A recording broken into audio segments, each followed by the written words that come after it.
تمنائے جناب زہرا میں نے آپ کے سامنے جس آیت کو سامنے سخن قرار دیا ہے وہ آیت کریمہ بہت ہی مشہور و معروف آیت کریمہ صلوات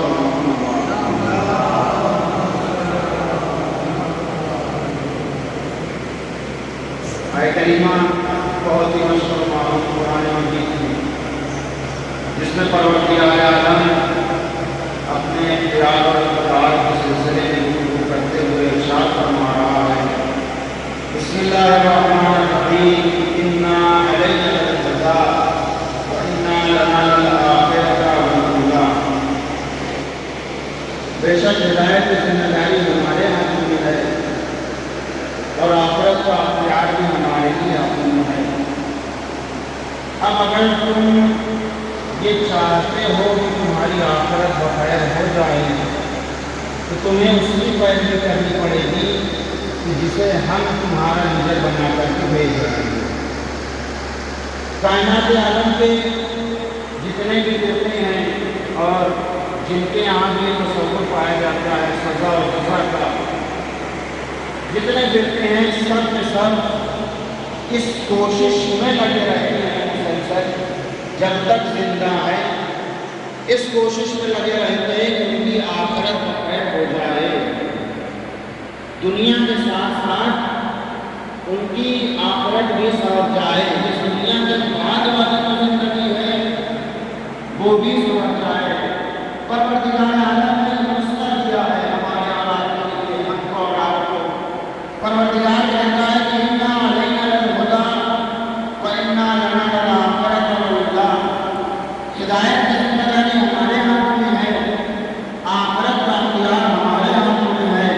دیکھو اگر جس کو ہم حاجی بنا کر کے بھیج رہے ہیں، تم نے اگر اس کی اتباع کرنی تو تمہاری دنیا بھی کامیاب ہو جائے گی اور آخرت بھی۔ صلوات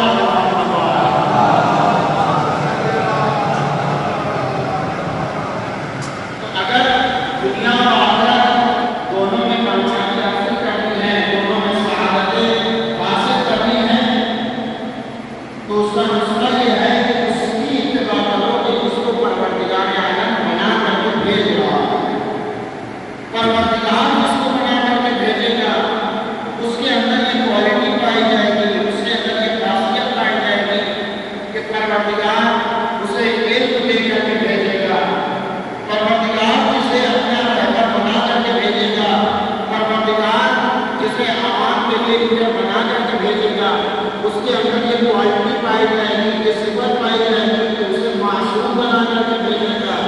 وہ محفوظ نظر خطا ہوگا، اس کے یہاں گناہوں کا امکان ہی نہیں ہوگا، تصور نہیں پایا جائے گا۔ پروردگار جسے اپنا لڑکا بنا کر کے بھیجے گا، جسے تمہارا امام بنا کر کے بھیجے گا، اس کے اندر یہ کوالٹی پائی جائے گی کہ اسے علم دے کر کے بھیجے گا۔ اور ہم نے دیکھا کہ پروردگار نے جسے ہمارا لڑکا بنا کر کے بھیجا، ہمارا لڑکا بنا کر کے بھیجا، وہ بیماری پر یہ کہتا ہوا نظر آیا، سلونی سلونی قبل تبدیلی، جس کو لوگوں نے بنایا تھا تو یہ کہتا ہوا نظر آیا، بھائی مجھ سے زیادہ تو آپ کی عورتیں جانتی ہیں۔ ایسا بات کرتے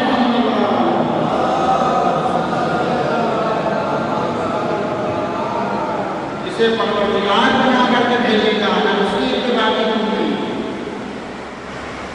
تو اس کے اندر وہ جو صفت پائی جائے گی، وہ جو کوالٹیز پائی جائے گی، وہ ایسی کوالٹی ہوگی، وہ معصوم ہوگا، وہ عالم ہوگا، وہ عالم ہوگا، عالم نہیں عالم ہوگا، وہ اشجاع ہوگا، کائنات عالم سب سے زیادہ شجاع ہوگا۔ اور پروردگار نے ایک امتیاز رکھا، اب وہ امتیاز یہ ہے، ہدایت کے سلسلے میں جو امتیاز رکھا پروردگار نے، چونکہ پروردگار خالق انسان ہے اور پروردگار انسانوں کی نسوں سے واقف ہے، فطرت میں نہیں کہوں گا، پروردگار انسانوں کی نسوں سے واقف ہے۔ کیوں؟ اس لیے کہ وہ خالق ہے، وہ خالق ہے، وہ رازق ہے۔ تو پروردگار نے ایک ایسا سسٹم بنایا، ایک ایسا سسٹم بنایا، وہ سسٹم کیا ہے؟ وہ سسٹم یہ ہے کہ اب جب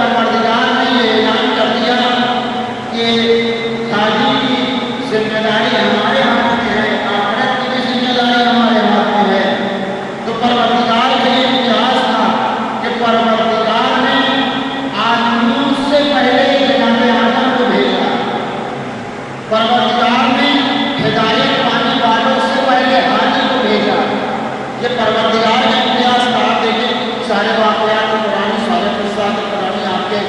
سنے ہوئے ہیں۔ پروردگار نے جب ایک کتا بنایا جناب آدم کا، اور اب جب تیار کر دیا کتا، تو آج پروردگار نے آواز دی وَإِذَا نَفَخْتُ فِيهِ مِن رُّوحِي فَقَعُوا لَهُ سَاجِدِينَ۔ دیکھو جب اس میں میں اپنی روح ڈال دوں تو تم سب کے سب سجدے میں چلے جانا۔ پتلا تیار ہوا اور اس کے بعد پروردگار عالم نے اس میں اپنی روح پھونکی۔ پروردگار نے کیا کہا تھا کہ جب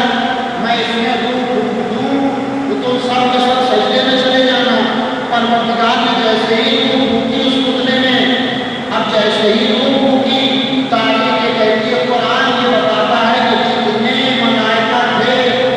یا میں کہوں جتنے مخلوقات تھی، جس کو بھی پروردگار نے خلق کیا تھا، وہ سب کے سب سجدے میں چلے گئے۔ کون نہیں گیا؟ صرف جو نہیں گیا وہ تھا ابلیس۔ فسجد الملائکۃ کلھم الا ابلیس۔ جتنے ملائکہ تھے سب کے سب سجدے میں چلے گئے۔ کون نہیں گیا سجدے میں؟ کہا ابلیس نہیں گیا۔ پروردگار نے اسے سوال کر دیا، اے ابلیس یہ بتا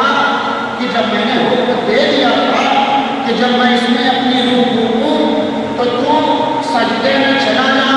اور اس کے بعد قرآن نے خدا کی قسم کیا بہترین منظر بھیجا۔ قرآن نے وہ منظر بھیجا، پروردگار نے ابلیس سے کہا ہے ابلیس ام کنت من العالمین، کیا تم بھی اپنے آپ کو عالمین میں سے سمجھنے لگا؟ میں کہوں گا پروردگار یہ عالمین کون تھے؟ آواز آئے گی خلقت آدم سے پہلے نور محمد بھی موجود تھا، نور علی بھی موجود تھا، نور فاطمہ بھی موجود تھا۔ یہ تمام وہ ذوات مقدسات ہیں جسے پروردگار نے عالمین کہا۔ صلوات پڑھتے ہیں محمد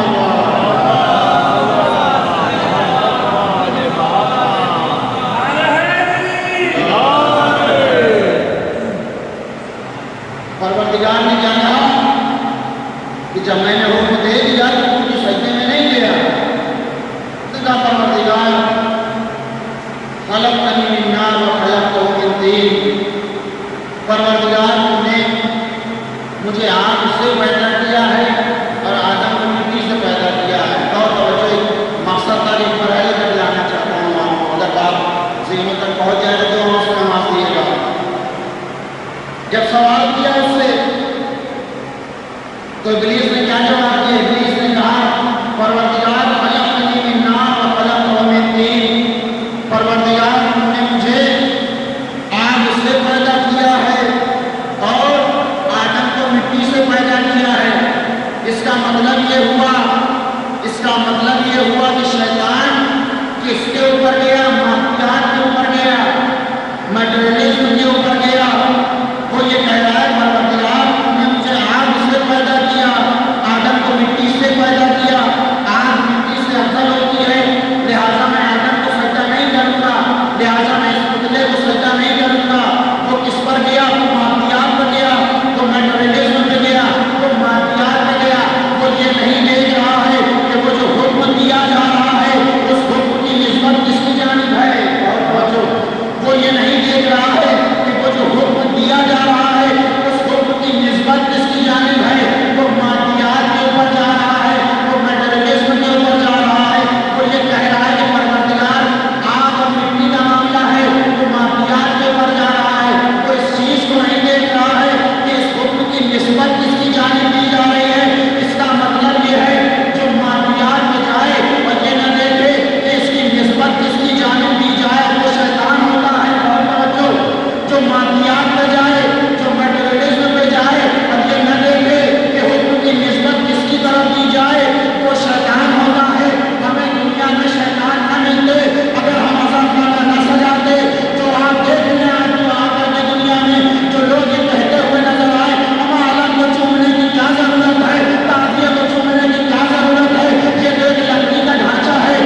اختیار کے اوپر جائے، لزم کے اوپر جائے، جو یہ کہے کہ جو بھی برا آنے کی کیا ضرورت ہے، وہاں تو کچھ نہیں ہے، وہاں تو اصل میں مولا کا روزہ بھی نہیں ہے، تو یہ کہتا ہوا نظر آئے تو سمجھ لیجیے کہ وہ شیطان کا نمائندہ ہے جو ہمارے درمیان آ کر کے ہمیں بتا رہا ہے، وہ شیطان کا نمائندہ ہے۔ یہ در اس سے منسوب ہے، میں جملہ کہوں، یہ نجف ہند جو منسوب ہے، اسے کس سے منسوب ہے؟ یہ نجف ہند منسوب ہے نجف اشرف سے، یہ نجف ہند درگاہ عالیہ نجف ہند منسوب ہے نجف اشرف سے۔ انسان کو اگر اس در سے نہیں ملے گا تو سمجھ لیجیے کہ کہیں نہیں مل سکتا، اس در سے اگر نہیں ملا، اس در پہ آئیے تو خلوص کے ساتھ آئیے، اس در پہ آئیے تو خلوص کے ساتھ آئیے، ساری ریاکاریوں کو اس درگاہ میں باہر چھوڑ کر کے آئیے، یہاں خلوص سے دل کے ساتھ آئیے۔ خدا کی قسم یہ بارگاہ ایسی بارگاہ ہے کہ یہ لوگوں کے دلوں کو ایسا کام کرتے ہیں کہ ابھی تک جو وہ بھوڑ تھا جب حسین کی جانب آیا تو علیہ السلام کا کیا ہے، شرط یہ ہے کہ خلوص سے دل کے ساتھ آئے، خلوص سے قلب کے ساتھ آئے۔ نجف اشرف ہم نہیں جا سکتے، مالی مجبوری ہے، کسی کی جسمانی مجبوری ہے، ہم وہاں نہیں پہنچ سکتے، ہمارے اندر اتنی استطاعت نہیں ہے، اتنی قوت نہیں ہے، لیکن مولا نے ہمیں توفیق دی ہے کہ اب جب ہم نجف اشرف نہیں پہنچ سکتے تو اس نجف اشرف کی جو شبیہ بنائی گئی ہے، نجف ہند درگاہ عالیہ جو کہ پورا میں آ کر کے یہاں سے ہم دعائیں مانگتے ہیں، آپ ہمیں بتائیں یہاں سے جو دعائیں مانگتا ہے کیا اس کی دعا پوری نہیں ہوتی؟ اگر یہاں سے دعائیں پوری ہو رہی ہے تو اس کا مطلب یہ ہے کہ یہ اسی درگاہ سے منسوب ہے، اسی بارگاہ سے منسوب ہے، لیکن شرط ہے کہ خلوص کے ساتھ ہے۔ یہ در تو وہ در ہے کہ جو غیروں کو عطا کرتا ہے، ہم تو ان کے اپنے ہیں، ہم تو یہ کہتے ہیں مولا ہم آپ کی شکل ہیں، اس در پہ آ کر کے خلوص سے مانگیے۔ اور کائنات میں تاریخوں میں جو لکھا ہے مولانا تقیان نے اپنی زندگی میں کبھی کچھ نہیں مانگا پروردگار سے، پروردگار سے کچھ نہیں مانگا، صرف اور صرف ایک چیز کی خواہش کی پروردگار سے، وہ ایک بیٹے کی خواہش کی۔ پروردگار اے بھائی عقیل جاؤ کوئی ایسے قبیلے کے بارے میں پتہ لگاؤ، مجھے بتاؤ کہ جہاں میں شادی کروں تو وہاں ایک شجاع اور بہادر بیٹا پیدا ہو، وہاں ایک شجاع اور بہادر بیٹا پیدا ہو، ایک تمنا۔ اور مولا ابوالفتح عباس کے سلسلے میں بس میں ایک جملہ کہوں گا، اگر آپ سمجھ گئے تو دعاؤں سے نوازیے گا، میرے والدین کی آپ کو دعا کر دیے گا۔ مولا حضرت ابوالفتح عباس کے بارگاہ میں صرف ایک جملہ میں عرض کروں گا مولا کے لیے کہ آپ دیکھیں مولانا تقیان حضرت ابوالفتح عباس کی تمنا یا اس شجاع بیٹے کی تمنا کب کر رہے ہیں؟ اس وقت کر رہے ہیں کہ جس وقت خود امام حسن موجود ہیں، امام حسین موجود ہیں، زینب اولیاء مقام موجود ہیں، جناب ام کلثوم موجود ہیں، ان تمام ذوات مقدسہ کے ہوتے ہوئے بھی جس کی کمی علی کو محسوس ہو اسے عباس کہتے ہیں، جس کی تمنا علی کرے اسے عباس کہتے ہیں۔ شادی ہوئی بڑے نازوں کے ساتھ پالا ہے، جناب ام المؤمنین اپنے بیٹوں کو مسلسل یہ سمجھاتے ہیں، بیٹوں یہ جو دیکھ رہے ہو امام حسن حسین کو، یہ تمہارے بھائی نہیں ہیں، تم ان کے غلام ہو، یہ تمہارے آقا ہیں، کبھی انہیں اپنا بھائی نہ سمجھنا۔ بس میں نے مجلس تمام کر دی، تم انہیں اپنا بھائی نہ سمجھنا، انہیں اپنا آقا سمجھنا، تم ان کے غلام ہو، ان کے غلام ہو۔ عباس کو کس لیے پالا جا رہا ہے؟ کربلا کے لیے پالا جا رہا ہے۔ کیوں؟ کیونکہ تمنا کی علی ہوئی کہ ایک ایسا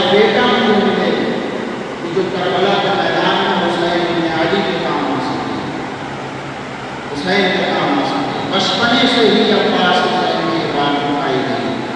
اور اسی طریقے سے حضرت عباس کو یاد کیا گیا۔ یہ ایام چل رہے ہیں مہینے حسینی کے ایام ہیں پروردگار، ہم سب کو ایک مرتبہ کم از کم ایک مرتبہ مہینے حسینی سے مشرف ضرور فرمائیں۔ آپ جا کر کے دیکھیں وہ منظر، ادھر قسم دیکھ کر کے صرف اور صرف کچھ نہیں، تقریباً نجف سے کربلا مشرقی یعنی تقریباً 80 کلومیٹر کا فاصلہ، اس میں 40-45 ڈگری کی دھوپ، اس میں زائرین کرام سرکار علیہ حسین کی بارگاہ میں جو پہنچے، میرا خود کا ذاتی تجربہ یہ ہے، کافی تھکان تھی، 2-3 دن جب مشین تھی، اتنی دھوپ کی شدت تھی، اس کے باوجود جب سرکار عباس کی بارگاہ میں پہنچا ہوں، جب نگاہ پڑی سرکار عباس کی بارگاہ میں، تو جتنی تھکان تھی سب دور ہو گئی، جتنی تھکان تھی سب دور ہو گئی، اور اس کے بعد پھر کچھ نہ یاد رہا، صرف اور صرف مولا کی بارگاہ میں صرف اور صرف نظر کر رہے ہیں، دیکھ رہے ہیں مسلسل، کچھ نہیں، کوئی دعا نہیں۔ اس لیے ہمارا عقیدہ یہ ہے کہ ہمارے دلوں کو، رازوں کو بھی جانتے ہیں، اس کو پتا ہے کہ ہمیں کیا چاہیے، ان سے مانگنے کے لیے زبان سے کہنا ضروری نہیں ہے، دل سے کہہ دیجیے یہ سن لیتے ہیں۔ سرکار عباس، آپ مجھے بتائیں کہ جس بچے کو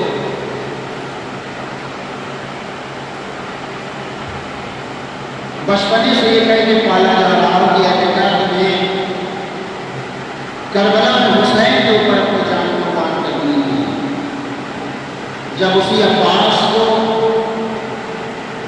روز عاشور جنگ کی اجازت نہ ملی ہوگی، اس عباس کے اوپر کیا گزری ہوگی۔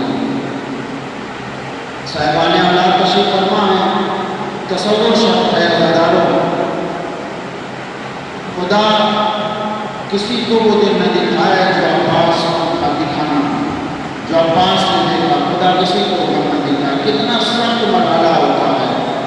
پڑھ دینا بہت آسان ہوتا ہے، سن لینا بہت آسان ہوتا ہے،